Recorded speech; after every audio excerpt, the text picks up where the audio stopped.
Hi, I'm Mike Byron, creator and host of the Do You podcast. Let me and my extraordinary guests join you on your journey into self-discovery each and every week. You'll find us on the road less traveled, where experience and insights meet life. Get ready to kick back and enjoy some quality you time. Welcome to the Do You podcast. All right, well, welcome to the first episode of the new season premiere of the Do You podcast. And my first guest is Anerae Brown, otherwise known as XRaided. Anerae, welcome to the show. Thank you for having me, Mike. Absolutely. Let's just jump right in. Why don't you give us an introduction for yourself? Right now, I would define myself as an entrepreneur, business owner, family guy, and just working, a workaholic. Yeah, right. I see that in our day-to-day. I've been spending a lot of time with you over the last couple of weeks. Indeed.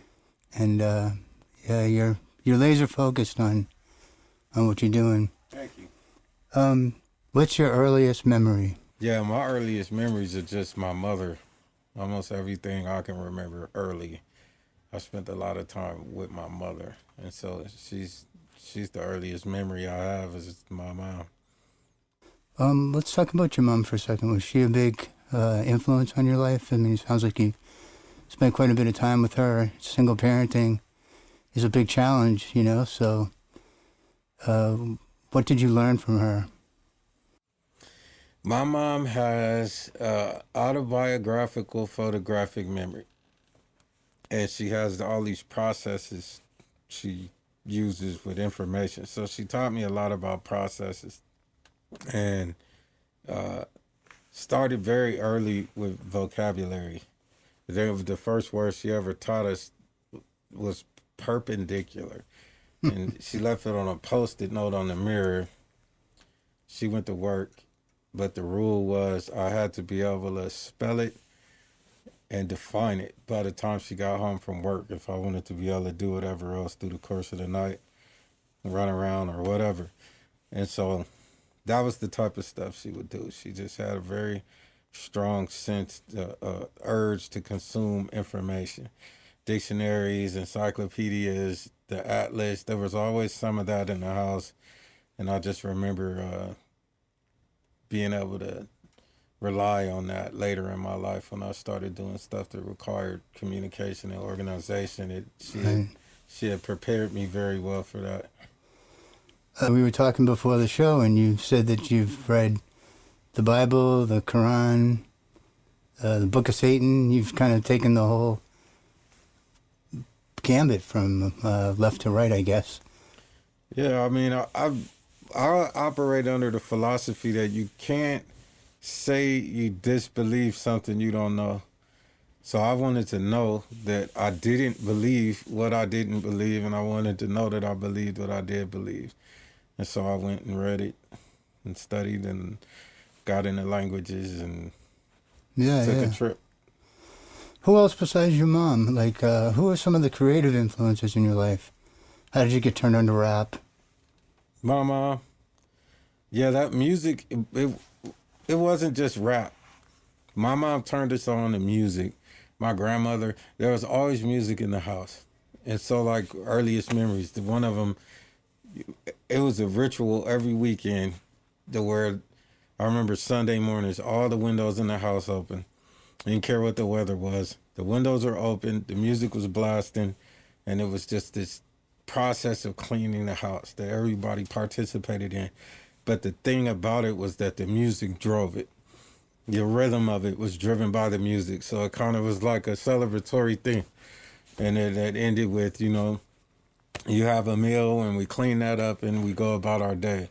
But that was how we would start a Sunday or Saturday, whatever. And the music, she was all over the place with it. I remember George Benson and Bill Withers and yeah, those are great. Atlantic Starr and Brick and all these different, and then that led to Africa Bambaataa and Soul Sonic Force. She started playing that. First time I ever heard Curtis Blow, my mom was playing it, and that's kind of where appreciation for music came from. Music and words and books and dictionaries. She really did that, all of that. That's great, man. When did you realize that you wanted to rap? Or did you?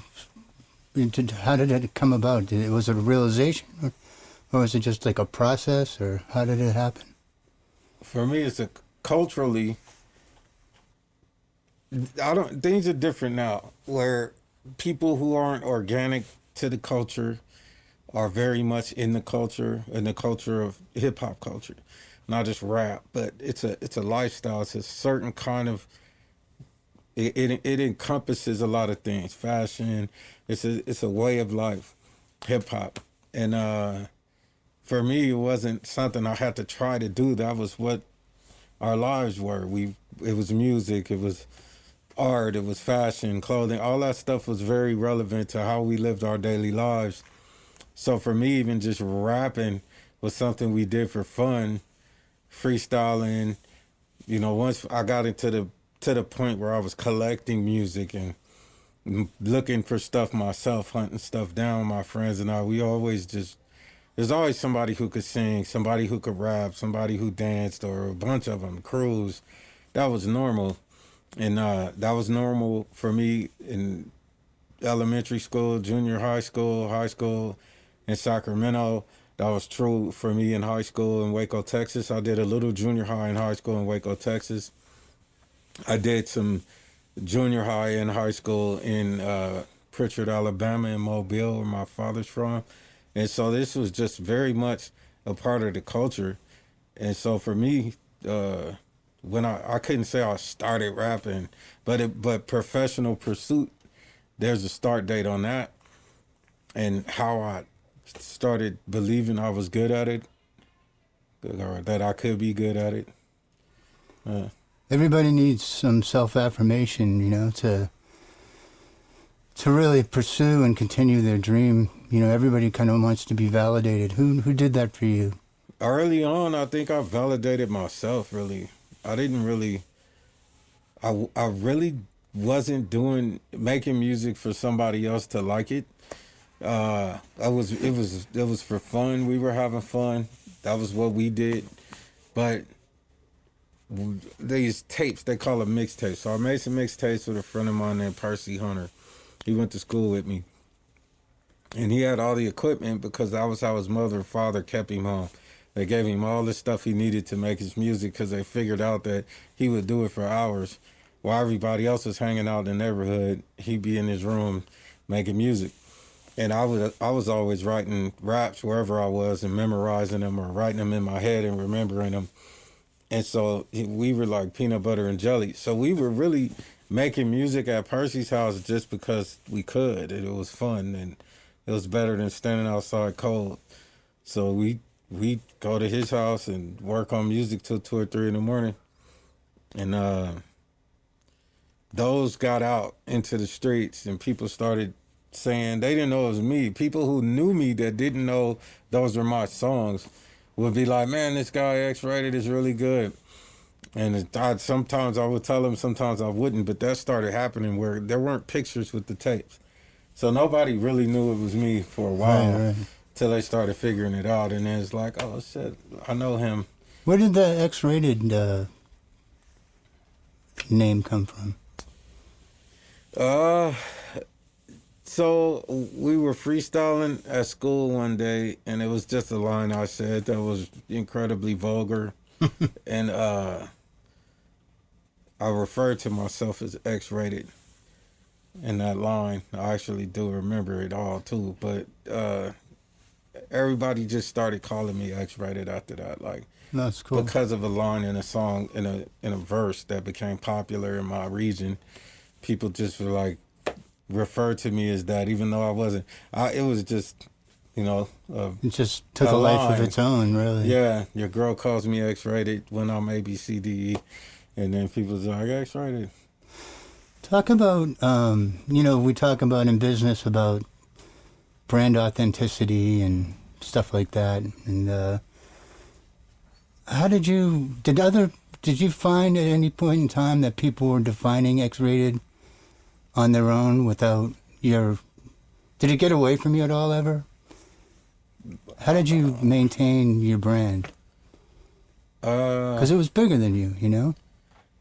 Well, ultimately, it did become something that was like the train that left the building type of thing. But I never felt like I hadn't defined myself. I felt the need to redefine myself several different times in my career. I never felt the need. I never felt like I lost control of my branding. I think there was a point in my career where other people were branding me the way they wanted to brand me, which was what was beneficial to them financially to do as a business. And I get that. For the Skrilla. Yeah, the Gouda, the guap.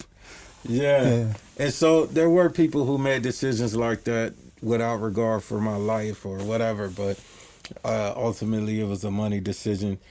But I wrote music that was so specific to my lifestyle that even as that was branded, the listener was able to glean who I was from what I wrote, because I was pretty much a very honest writer. There were fantastical aspects to my writing in the beginning. I was a 16-year-old kid, but there came a point where very much I started writing deliberately about my own life experiences. I had these different moments that pushed that to be the dominant thing that I did. I drew upon my true experiences or the experiences of my friends and regurgitated it in song. Well, that's a pretty hockey stick ride, going from 16 to 17 being in Playboy magazine or whatever it was, and on the covers of albums. And yeah, I think by the time I was 21, from 17 to 21 in that window, I went from people finding my tapes on the street to being in the premier publications of the time that were my childhood dream. I always had those magazines, had subscriptions to them, and they start coming, and I'm in them. Yeah. And I mean, being in Playboy was a big deal. Yeah, you're pretty young, right? Yeah, I was 21. I think I was about 21 when I was in Playboy. How did you get to spend the time that you needed to spend to really ground yourself and find who you are and what you're about? It was a life. That was the way I lived my life. So, some people got to manufacture that. I come from an era where that was the way I lived my life. It's still technically the way I live my life. I've built something that allows me to be able to do it whenever I want. It's the same thing that kid was doing. He's just doing it bigger and in his own space. But yeah, I lived my life that way. I wrote songs. I wrote them whenever they came to me, not necessarily scheduled out or I'm going to go here or not go here. If I went to school and I had a song, I'd write the song at school. Wherever I was, that's what I did. And that was normal. I wasn't the only one. Yeah, right. They say write what you know, and that makes you a successful author. Sounds kind of like the same thing with you. I mean, you're just reflecting your inner self in your music, which is really powerful. And I think when you do that, people have that connection that can't be contrived, it can't be prescribed. It just has to be real. Yeah. So that's pretty cool. Talk about the process or the craft of songwriting. I heard you say earlier when we were just getting settled that you remember some stuff when it comes into your head and other stuff, I guess. Do you ever sit down and write? I'm gonna write a song right now. I need to write a song for the record. So let me think of something to write. Or does it come on its own and how does that work? Yeah, I'm not fond of too much prep work for a song. To me, I've done that and I still do sometimes. I write skeletons. I'll say this will be a great idea and then frame it out and then do all the work that I'm inspired by in that moment and park it. And then when I'm working on something for me that I could take my time on, I might look at a skeleton and say, oh, I'm going to let me write this song. And I might do that. Or, which usually is my predominant method, is the they'll turn some music on and say, hey, listen to this. Do you like this? And then I'll go straight in there and do it. Yeah, you know, I'll start writing it right then and there. It's while I'm inspired. I like the freshness. I haven't heard the music before, or I'll write to a metronome, finish the full song, oh wow, and come back and say, give me these drums, and then record the song and then build the music around the song. So it depends on what I heard first. Sometimes I hear the rhythm and the lyrics first, and then I'll get that out of me and come back and build the music around it. Or other times they'll play music for me, and then I'll get an idea and just go do it. I've never heard of somebody writing a song to a metronome. Your rhythm of your lyrics, it's really amazing. I mean, it really takes things to another level. The percussive aspect, for me as a lyricist or a songwriter, is related to my particular realm of hip-hop, my genre or sub-genre of it, which to me is the original, what people call hip-hop. I don't know what a sub-category is anymore. But you had to have a cadence, a delivery, and it had to set you apart in some way. It was necessary. You didn't want to sound like the next guy. You wanted to sound like yourself. Right. You know, now everybody's trying to sound the same. You know, when someone does something hot, the next guy comes along, wants to do the exact same thing, and that's acceptable in the culture. There's a time where there would be somebody angry about that because that was their style. And it's like the first time you heard that, it was this person, and that's their, and they would defend that. It was a very competitive, it was a sport. And, you know, you had to have your own style culturally. Right. And I think that got bastardized and lost in the culture. But when I came about, it was very important. So I've spent a lot of time crafting unique cadences, trying to think of things, to do approaches that no one had really done before. And so it just doesn't flow out of you. You put some thought and creative energy into it. Cadence wise, I wouldn't say I put a lot of thought in it while I was doing it. It would be that while I'm doing it, I'm aware that I want to do it my way. And there's a craft there. Oh yeah, very much so. Yeah, it's pretty amazing. You know, your beats are kind of, they have the same ethos as your lyrics. You know, very much so. You were talking about sort of, you know, turf and people guarding their style from others encroaching on it and stuff. There's a line from Misanthropy. Yeah, I'm giving it to you old school style. No album cover gimmicks. No intros, no shoutouts, nothing but straight lyrics. Mm-hmm. Is that your brand? Is that you? Yeah, pretty much. That was a rebranding moment. I had been defined by these songs I made when I was a kid. And then there was a period between albums, and I had to redefine myself, and people perceived me a certain way. And then I had to redefine myself again. And that Misanthropy, that quote from Misanthropy saying, you know, hey, this is just me now. Let's go. It's game time. And it was a separation and a elevation, a declaration that I was elevating my craft, my approach to my art, who I perceived myself to be as a man, and not just some kid from a gang or from the streets, but now I'm an artist and I want to be the best at what I do. And so Misanthropy was me really planting my flag in that way. And I think it culminated with this point in my life, being an executive, where I started that journey, and I made it clear that I was doing so even in my music way back. So people who followed me aren't surprised by much of what I've done.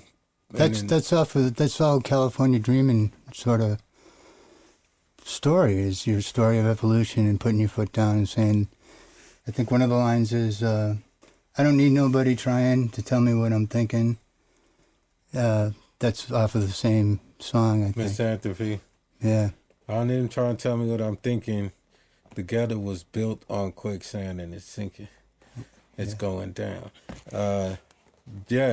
Metaphors. It was a big deal for me to be able to say, like, this is my perception on what I'm experiencing, what my culture's experiencing. This is how I perceive it. And then to say it's built on quicksand, there's all these pitfalls and places you could step in these communities where you're going to sink if you make that step. It's like you're already sinking the whole thing, no matter what.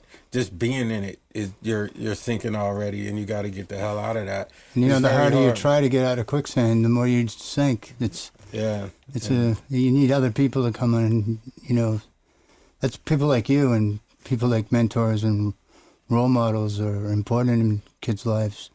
I agree. Sort of get them to that next level. And when you say it's going down, where I come from, you say something's just going down, that means like it's about to get serious. Yeah. And so to say it's built on quicksand, it's sinking, and then to follow that with it's going down, it's a very clear metaphor for saying like, it's popping off in there. It's getting rough. Things are difficult. It's a lot of shenanigans, whole lot of violence potential. It's going down, drugs, guns, alcohol, everything you needed in that sinking ship, and in that quicksand, it's going down. Whatever you got, whatever you need, whatever you want or don't want, it's all there.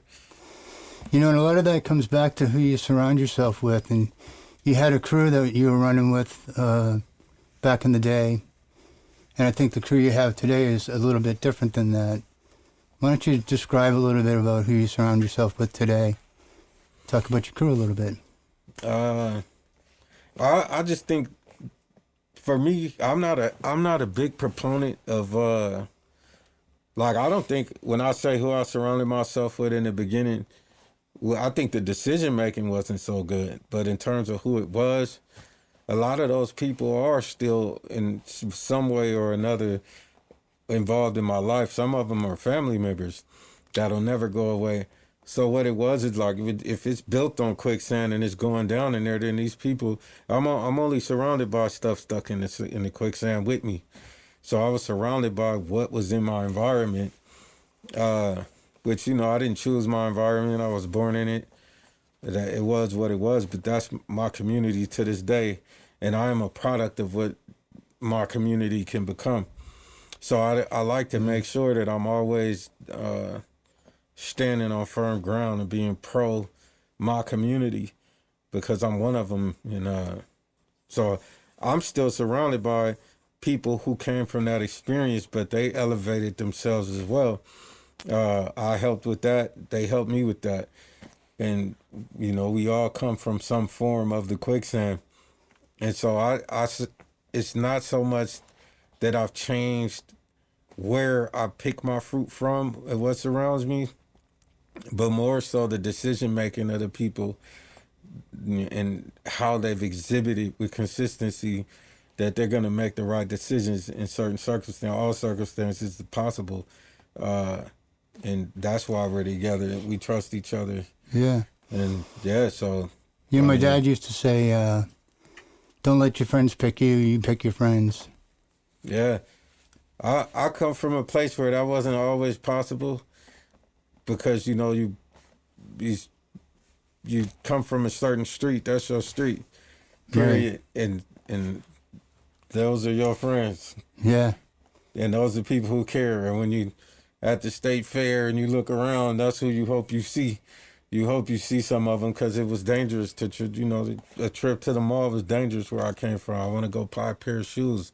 That's all I want to do today. I gotta organize that. I gotta go with some people. We gotta go 5, 6 of us to be able to go get those shoes, maybe armed, because it's a dangerous.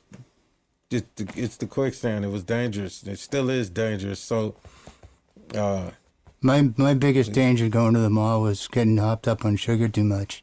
Yeah, it was quite a different experience. You're transitioning more into the business side now. What's going to be your creative outlet? Are you going to keep putting out records?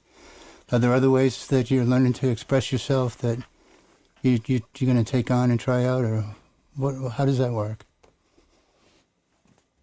Well, the people who know me have figured out that there is a creative aspect of doing business. There's a very enjoyable thrill to be had in it's having victories and being able to comprehend how to prepare something, execute it, and have positive reinforcement with your outcomes. And so for me, I'm as excited, if not more excited, about the processes of doing business than I am about writing a song. To me, making music is just a function of my overall job, which is to the elevation of Bloc Star Evolution. It needs to be successful. And so a part of my job is making music to afford it to succeed in the way that I would like it to. And as soon as that's not true anymore, I won't. That's all there is to it. Because I very much enjoy the art of executing the vision. You know, it's funny. I'm not a good skier, but that makes it even more fun because you can fall all the way down and still have fun. But when you go off if you're on a black and you really belong on a green trail, when you go down off the edge of the cliff, everything else just escapes you, and all that you can see, it's like jumping out of an airplane. Is the same thing. There's just white space, and you're in that moment. You're free falling. There's nothing catching you yet. Playing in front of a live audience for me has been like that too. As soon as I get in, like I'll be nervous, and I have a ritual before I do a gig where I try to get some alone space and get my head together and really get the song list in me before I go on. And then once I'm on, you know, everything just melts away and you're just part of the music. Do you get that feeling still from going in front of investors looking for funding? And are there things that you get that feeling in the world of business that you do being up on stage? Due to circumstances in my life, like performing or going before a parole board, things like that, I presented stuff where my whole life was on the line. Yeah. Like literally my life was on the line. And puts things in perspective, doesn't it? Yeah, it's hard for me to care that much about doing a presentation to an investor. It's just a yes or a no. So, and not to downplay, the effectiveness or my respect for it. I have a ton of respect for it, and for whomever it is we're pitching to, but I have an inability to perceive that as pressure when I've been under a greater pressure. And so I just hear it and I explain what I want to do, demonstrate the accuracy of my calculations. When those calculations are not possible to be accurate, I identify that it's an approximation. And then if we come to agreement, I go and execute and demonstrate that it was legitimate. And usually you have happy people and they want to do it again. I'm making some assumptions about you as a person and things that probably carry over from the music world into the business world. Mm-hmm. Like, what are you getting out of it? Like, stability? Like, what's the shift all about? The shift for me is about how I perceive my life going forward into my later years. What do I want to do with myself? I'm a huge fan of Quincy Jones and Kevin Liles and Leor Cohen, and I feel like the goal is to get to the point as an executive where I'm still doing something I love, even if I morph the how. It's like a player that becomes, the most winningest coach in NBA history's name is Phil Jackson, right? And most people know him because of either Michael Jordan or Kobe Bryant. Most people know him in his association with them. What a lot of people don't know is that Phil Jackson played basketball for the New York Knicks. He was actually a basketball player with a fairly decent career and won championships as a player. And I think he got 2 rings in his career as a player, 2 championships. Then he won 6 as a coach with Michael Jordan and won 5 as a coach with Kobe Bryant. And so you start adding that up, and you got 13 championships, and he only really got 2 of those as a player. All the rest of them came as a coach. That's a great metaphor for being a musician and then becoming a CEO. It is. It's really good. That's exactly how I see it. You know, as a player, as an artist, I get to, you know, win a couple rings and do my thing. But as an executive, I still get to be associated with something I love. Songwriter if I want to. I don't have to perform a song. But I still have a more than peripheral relationship with the thing that I started out doing because I loved it. And so you become a facilitator for that love to exist for someone else and take great pride in their victories. Can you take pride in coaching someone else to accomplish something maybe even that you didn't accomplish? And that's a coach's job, and that's what I built my company for, to be able to do that and have those successes for other people and still get some of the credit, but still be doing what I love. That's the goal. Right. Very cool.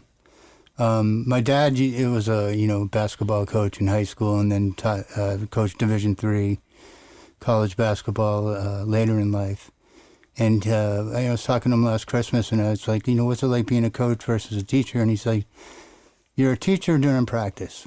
You're a coach on the floor of the game. And he kind of is interesting. He made that distinction, Mm-hmm. But you see yourself as a coach from a management style perspective? There's some of that in it. There's some of that in it. It's a little different, but it has its parallels. There's this project management process thing. It's not really a process. It's an approach, a way of thinking about work. It's called Agile. And their whole mindset is the team is all empowered, self-empowered to do what they got to do. And if they run into a roadblock, they go to their servant leader. And so this whole idea, servant leader is there to knock down the roadblocks, tell me what you need, and let's get it done. Should be no excuses. And they all work together at the same table. It's pretty cool. They run in sprints and stuff. It kind of feels like you've got some of that going on. Like, I've seen the way you interact with your crew. You set high expectations for sure. Yeah, you tactfully let people know when they're fucking up. And you work hard to remove roadblocks and to make sure that, like, all the great gear that you got here and the attitude when you walk in the door, it's, I was intimidated the first time I met you. I didn't know, what it was going to be like talking to you and being around, you're kind of big, tough guy. Jesus Christ. But you're full of love, man. You're like a loving panda. I'm a panda. Yeah. And that emanates through your whole crew that you got here. I mean, it's fucking cool walking in the building. And I love them. There's a real vibe here that's very positive. There really is. And I'm glad that people could perceive it. Yeah, I mean, I don't have people with me who haven't been with me either in a way where they could have not believed what I said or I could have not believed what they said. It's like we all have demonstrated to each other the validity of our vision and our intent. And so everybody with me either knew what I planned to do and believed it off the bat, or told me what they planned to do and I said, I can do that, and they believed that. And so because we've accomplished things together that weren't tangible originally, we have the faith level is very high in the building, the value of each other's words. There's this guy, Herman Johnson, was my ear training teacher at Berklee College of Music. Really nice. He was a black guy, played saxophone, really great player. And he talked about having to be a MOFO sometimes. He said somebody gets in your way and you're trying to get from point A to point B, you can sort of go to the left and see if you can get around them. They come over and they're standing in your way again. You go to the right, they're in your way. Well, fuck. Sometimes you just got to be a MOFO and push through it and break down that wall. How do you do that? How do you do that in your life?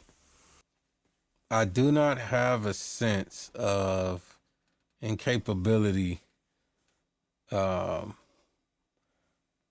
a perception that something in front of me is an insurmountable obstacle, because I've overcome things that were more difficult to deal with. And so it's like the pressure concept. Why would I not feel pressure during the presentation? Well, I had to do something that was worse than that was harder. Yeah. And so if I see something in my way, I'm going to go where I'm trying to go. I remember sitting in your office, and somehow that came up, and you said, well, you do you, and I do me. And it was this, gave me permission to be myself and not worry about what other people think. Where did you get that from? I mean, that's just, I guess it's just a summation of all those experiences you've had in life have brought you to this moment. Or did you, like some people are super comfortable in themselves. I'm not necessarily one of those guys. I'd love to be. And I'm on a journey to get there. Are you one of those people that always sort of had a grounding, a sense of self?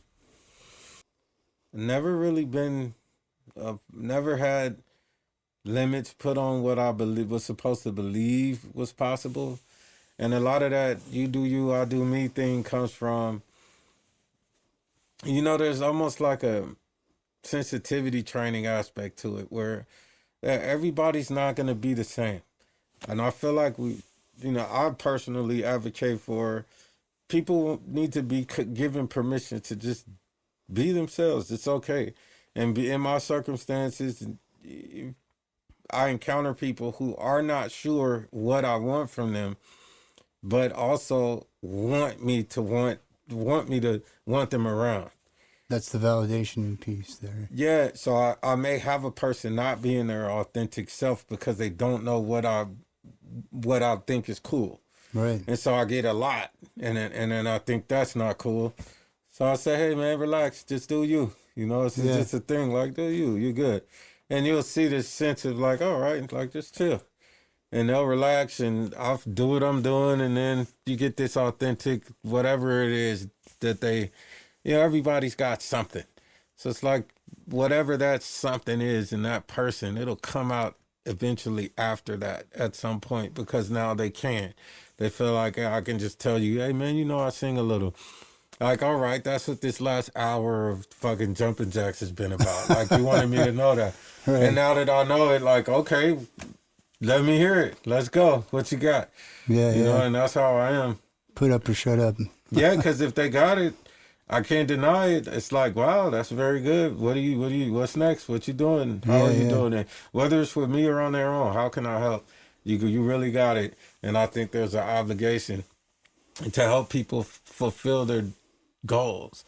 So I don't care if you want to do a podcast, or if it's someone wants to be a filmmaker, feature filmmaker, or the audio engineer who wants to own a studio and run a studio, or whatever. I encounter people who have a dream, a goal, and the skill set to do the thing that they're talking to me about. And my brain says, I think if we do this, this, and this, you could probably do it. And I can't help that. That's just the way my brain works. So, you end up helping people. So what do you want to say that you haven't said so far? What do you want to get across to somebody? Let's, think about a younger kid who maybe their mom and dad listen to your music, and now they're getting into it. Maybe there's somebody that wants to, I don't know, be a baker or something. And not that it's really the same thing, but in a way, they're fulfilling their dreams. What do you have to say? Words of encouragement, words of caution, anything you want to get across that you really haven't felt like somebody who needs it got it today? Ultimately, I think they are the same. They require the same stuff, and people won't always know that. If it's a baker, what does it require to stand out? What does it require to be great at it? And then be realistic about that, and then do it. Like, that's what I tell people, like, do it. Get busy. Let's go. I'm the worst person to tell a vision to. Just the absolutely worst person to say, hey, I got this idea. Because I'm going to judge that person forever on the basis of, did they do it or not? Like, you got this idea, man. Did you get that started? Did you? And why not? And whatever that is, I'm gonna judge them. I can't help it. You know, my brain. There's too many why nots out there. There's too many. Yeah, there's too many reasons to not do stuff. And to me, there's an ultimate why not. And the answer to why not, if it's anything other than let's go, is usually some excuse, some internal garbage that just shouldn't be present in a human being. That's been fostered by some darkness in their lives somehow or whatever that shrank their sense of self that they can go and get it done. Yeah. And it's the worst thing you could do to a person.